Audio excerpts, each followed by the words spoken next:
Even 50 years after the fall of Saigon, the impact of the Vietnam War still runs deep for many veterans. In this story, we meet one of them, a man who is not only serving his country, but serves to help the National Vietnam War Museum, located about an hour west of Fort Worth.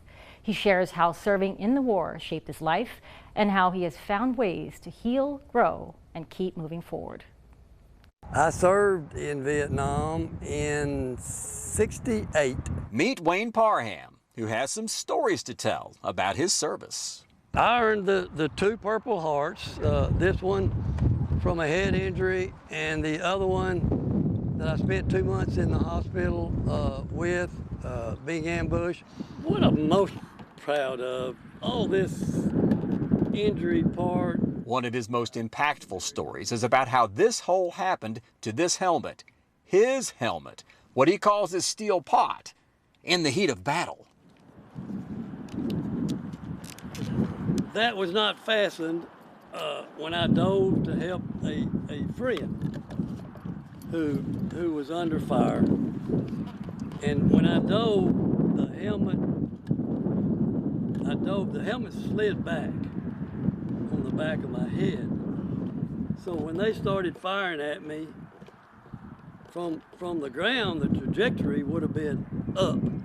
So it creased this particular round, or piece of shrapnel, whatever it was, from a grenade or a rocket. It come up through and penetrated, cut the liner, as you can see right here, it's cut in 2, and went through from the inside out. And that's what that big hole is? That's what the big hole is right here. It went in through the inside, and then when it comes out, it flares. It does the same thing with a body. Wayne survived and returned home.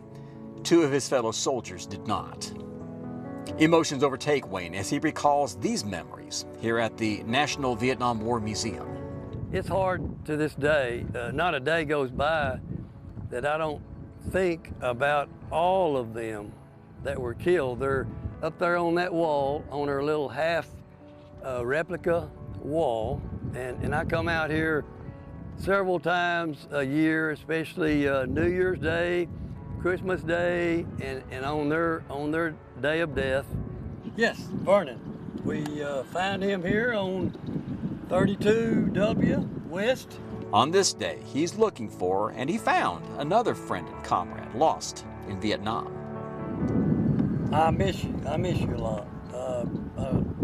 We shared so many times together. His dreams in high school, his dreams to get back to his girlfriend. Vivid memories of the people he served with. The memories Wayne brought home and still lives with today. Some good, some not so good. Wayne recognized a long time ago he has post-traumatic stress syndrome, or PTSD, from his time in battle 57 years ago. He says he knows when it starts. Even last night, I'm barely asleep, and all of a sudden, I can feel it. I can always feel it coming on. It starts in my head, and it gets hot, and it starts working down. But I've learned in PTSD group therapy at the VA, which is wonderful, we've learned to combat that by getting up. Don't remain in bed. Don't remain in that anxiety moment. Get up and go call somebody. I have them all. I have 10 of them right there. From coping to thriving, Wayne understands the impact of the fall of Saigon in 1975 and stands proud of his time of service. We veterans as a whole, I'd like people to know that those that were drafted just went to do their duty. Wayne Parham also earned 2 Army commendations during his service. He was also a coach and teacher for many years after he completed his military service.